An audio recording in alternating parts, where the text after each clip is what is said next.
You do not need a degree or connections to raise millions of dollars. When I first started, I had no degree, I had no track record or connections, and I've been able to raise over $300 million in debt and equity for real estate. If you have a business and you want to make money, you have to be able to ask people for money. My name is Mega Bell Epstein. I've raised over $400 million for debt and equity on real estate development projects, and I started without any connections or degree. So when I first got started in real estate, I had no idea how projects were capitalized.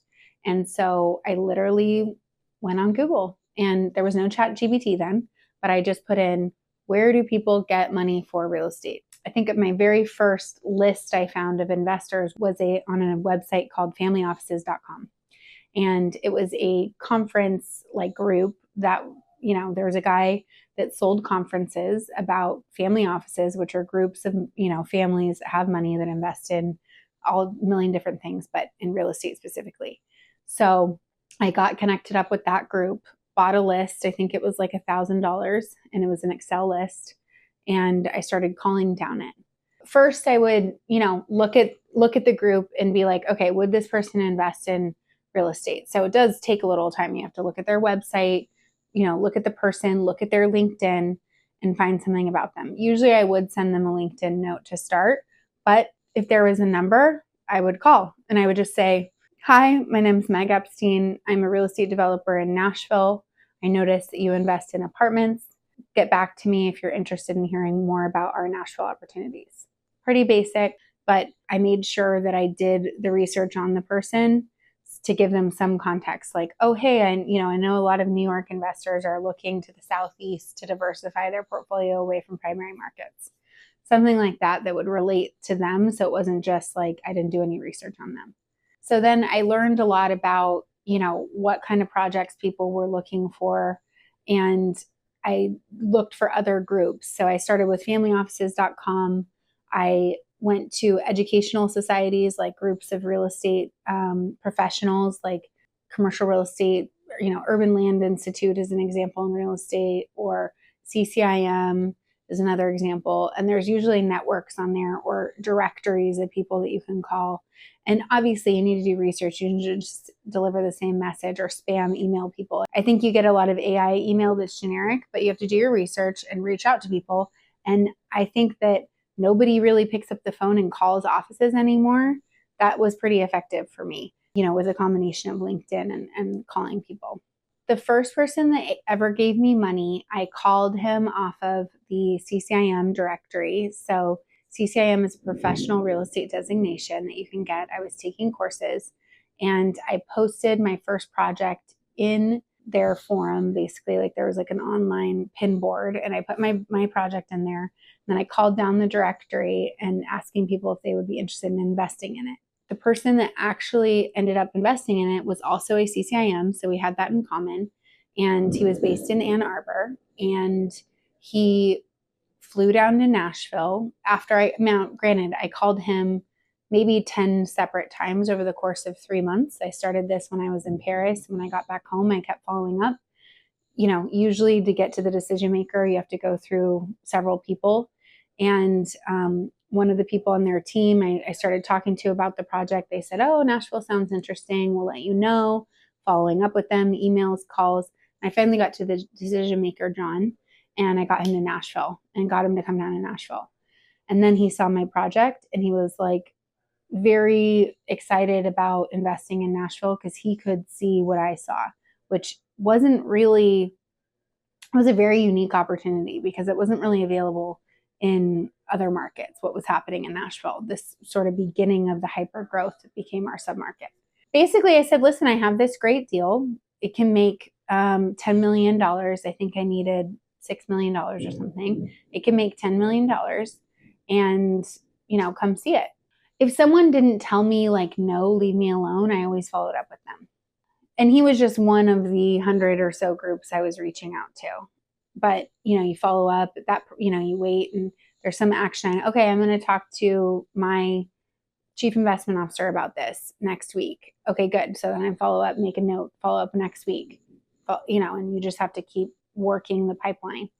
I finally got him to Nashville. So this was my second deal I'd done. I had a very basic pro forma that actually worked, which is basically like I can, build this for X amount, I can sell it for X amount. And that actually worked for him because he didn't appreciate, what like the Goldman Sachs level pro formas that are 10 tabs. He just appreciated that it was simple. I'm going to build it for this much and sell it for this much. So I got him there. And I didn't know this at the time, but he offered to give me all of the money. Normally in real estate development projects, or now, me as the developer, I have to put in 10% of the equity required or the money required to do a project. But he basically set up my first deal in a way that was super advantageous to him because I didn't have any money. And he didn't really mind that I hadn't done one before, which was a bit of an anomaly, I think, because the real estate was such a good deal. And my architect and general contractor had built quite a bit before. And so I was leaning on their track record to kind of convince him that I'd be able to pull all this off. And I think we just sort of, clicked, and he saw a lot in me that, as an entrepreneur, that is very obvious when someone's super passionate and intelligent about something. And so if you are well researched and you did a bunch of work to get to, your business model that you're selling, that's very evident to investors. If you're selling something that is fake, or you're faking it till you make it to the point, like, someone's going to realize that, and you shouldn't be misrepresenting yourself. I never lied or anything. I was very honest with him about what I had done and what I wanted to do. We structured our first deal in such a way where he, would be very protected in the case that anything went wrong, and he could take over the deal if he needed to. But if it went right, as it ended up doing, I would end up being very successful too. I just think that people have an idea about money or raising capital that they can't do it, or it's so hard. And it definitely is, but it can be done. And I'm case in point in that. And, you don't need to have family connections or have all of these things, but like before you do things. If you're doing something and you're offering a product, then you should be able to raise capital for it. I think I just don't see the obstacle. I don't build my own barriers in front of myself. Like, I don't see obstacles where others do. I just don't focus on obstacles. So this is what I've learned from raising so much capital. The first thing is you need to do your research on the person that you're reaching out to. So there's plenty of resources these days to do that. You have LinkedIn, you have their websites, you can even see what people have invested in and see what their interests are, and make sure that you're not wasting their time. So if what you're presenting is totally different than what they are interested in, then don't waste someone's time. You have to really do your research on them to make sure your pitch matches with what they want. If they're a real estate family and they've been building industrial real estate for the last 50 years and they have a whole portfolio of industrial real estate, they're probably not going to be interested in like some Bitcoin venture fund. That's an example. Secondly, you have to offer them something that they don't have. So when I first was starting, I was in Nashville, which was a super hot market, and there was not a lot of deal flow or institutional investors here. So I offered, access to off-market deal flow, projects that were profitable, and information about this growing market that they didn't have. And so I presented in a way that didn't waste their time, was very succinct, and offered them something. I get people now that reach out to me, and the first thing they do is ask me to go to coffee or go to lunch. I basically have a template email that Ashley, my assistant, sends to these people that basically says, like, you're asking for 30 to 60 minutes of Meg's time that's super valuable to sell her something. Why don't you offer her something that will get her interested? And so, whether that's, going and doing something that I would be interested in, you can find out online that I try to do workout classes, or that I try to go on walks at my office, or, it's something that I would appreciate, or I want information about, how Bitcoin is going to be integrated in real estate. Can you help me? Offer me something, and then I'll reply to you. That's a good example. And then the third thing is it takes an incredible amount of reaching out to people to get responses. And I think everybody underestimates this. I think people underestimate the value of cold calling and reaching out to people. And I don't mean AI sending generic emails, because I don't even pay attention to those anymore. I mean picking up the phone and calling people, or reaching out to someone and sending them a heartfelt, well-researched pitch. I'm not talking about 10 people. I'm not talking about 100 people. I'm talking like 1,000 people. And when you start doing that, you'll realize how many people it takes for you to reach out to get a response, and how many responses that it takes you to get a sale. It's just like a funnel.